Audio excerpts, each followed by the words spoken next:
ಗ್ರಾಮಸ್ಥರುಗಳು ಕೇಳುವವರಿಲ್ಲ.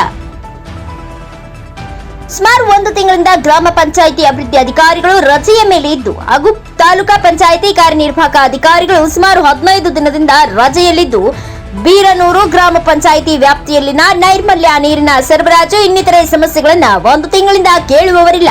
ಮುಂಗಾರು ಮಳೆಯಿಂದ ಗ್ರಾಮದಲ್ಲಿ ಚರಂಡಿಗಳು ಹೂಳು ತುಂಬಿ ಕಲುಷಿತ ನೀರು ರಸ್ತೆಯ ಮೇಲೆ ತುಂಬಿ ಹರಿದಾಡುತ್ತಿವೆ.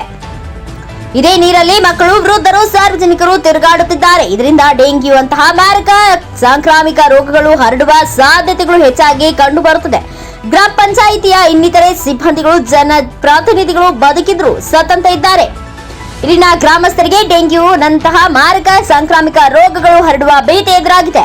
ಈ ಕೂಡಲೇ ಜಿಲ್ಲಾ ಮುಖ್ಯ ಕಾರ್ಯನಿರ್ವಾಹಕ ಅಧಿಕಾರಿಗಳು ಬೀರನೂರು ಗ್ರಾಮ ಪಂಚಾಯಿತಿ ಅಭಿವೃದ್ಧಿ ಅಧಿಕಾರಿಗಳ ಮೇಲೆ ಹಾಗೂ ತಾಲೂಕು ಪಂಚಾಯಿತಿ ಕಾರ್ಯನಿರ್ವಾಹಕ ಅಧಿಕಾರಿಗಳ ಮೇಲೆ ಶಿಸ್ತು ಕ್ರಮ ಜರುಗಿಸಿ ಈ ಕೂಡಲೇ ಎಲ್ಲ ಸಮಸ್ಯೆಗಳನ್ನು ಬಗೆಹರಿಸಬೇಕು. ಇಲ್ಲವಾದಲ್ಲಿ ಮುಂದಿನ ದಿನಗಳಲ್ಲಿ ಊರಿನ ಎಲ್ಲ ಗ್ರಾಮಸ್ಥರು ಹೋರಾಟದ ಹಾದಿಯನ್ನ ಹಿಡಿಯಬೇಕಾಗುತ್ತದೆ ಎಂದು ಗ್ರಾಮದ ಯುವಕರಾದ ಅಖಂಡೇಶ್ ದಮ್ಡಂಬಳಿ, ಭೀಮಾಶಂಕರ್ ಕೊಂಕಲ್, ನಾಗರಾಜ್ ವಡಿಗೇರಿ ಸೇರಿದಂತೆ ಇನ್ನು ಅನೇಕರು ಉಪಸ್ಥಿತರಿದ್ದರು. Ramesh Nayak, NKS TV4 news, Yadgiri. ನಮಸ್ಕಾರ ಸ್ನೇಹಿತರೆ, ನಾವೇನು ಇವತ್ತಿನ ದಿನ ಶಾಪುರ ತಾಲೂಕು ಬೀರನೂರು ಗ್ರಾಮ ಪಂಚಾಯಿತಿಯಲ್ಲಿ ಹಲವಾರು ಸಮಸ್ಯೆಗಳಿಂದ ಬಳಲುತ್ತಿದ್ದೇವೆ. ಈ ಸಮಸ್ಯೆಗಳನ್ನು ಪಂಚಾಯತ್ ಅಭಿವೃದ್ಧಿ ಅಧಿಕಾರಿಗಳ ಗಮನಕ್ಕೆ ತರಬೇಕಂತಂದರೆ ಅವರು ಸುಮಾರು 30 ದಿನ ರಜೆದಲ್ಲಿದ್ದಾರೆ. ಯಾವುದೇ ಇನ್ನೊಬ್ಬ ಅಧಿಕಾರಿಗಳಿಗೆ ಇನ್ಚಾರ್ಜ್ ಕೊಡ್ದೇನೆ 30 ದಿನ ರಜೆದಲ್ಲಿದ್ದಾರೆ.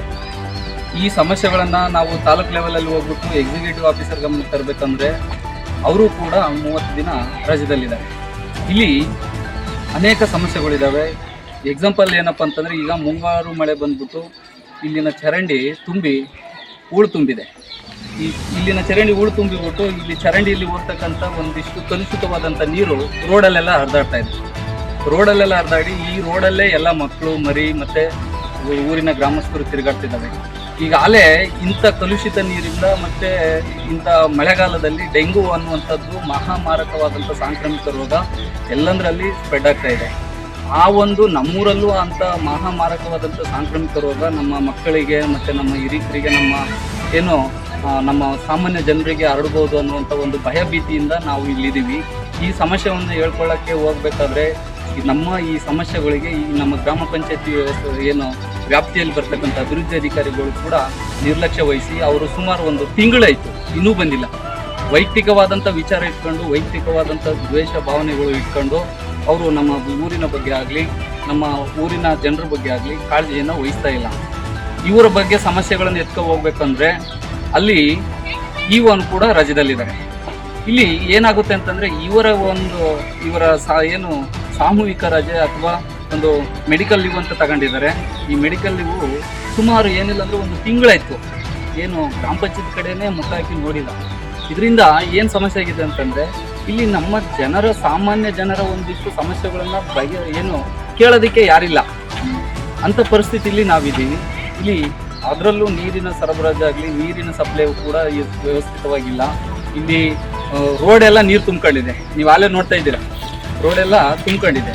ಈ ರೋಡಿನಲ್ಲಿ ಏನಪ್ಪ ಅಂತಂದರೆ ಎಲ್ಲರೂ ಓಡಾಡ್ತಾ ಇದ್ದಾರೆ. ಅದೇ ಕಲುಷಿತವಾದಂಥ ನೀರು, ಮೋರಿ ನೀರು, ಬಚ್ಚಲು ನೀರು ಎಲ್ಲ ಬಂದು ನಿಂತ್ಕೊಂಡಿರ್ತಾರೆ.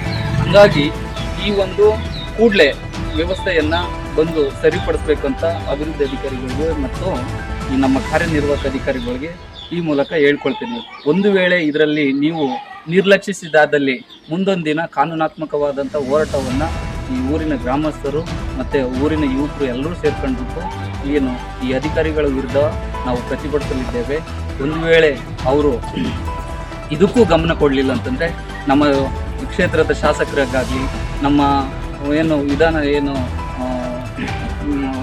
MP ಗಳಿಗಾಗಲಿ ಇವರು ಕೂಡ ಮಾತು ಕೇಳಲಿಲ್ಲ ಅಂತಂದರೆ ಮತ್ತು ಪಂಚಾಯತ್ ರಾಜ್ ಇಲಾಖೆಯ ಸಚಿವರಿಗೆ ಗಮನಕ್ಕೆ ತರಬೇಕಾಗ್ತದೆ ಅಂತ ಈ ಮೂಲಕ ತಮ್ಮಲ್ಲಿ ಹೇಳ್ಕೊಳ್ತಾ ಇದ್ದೀನಿ.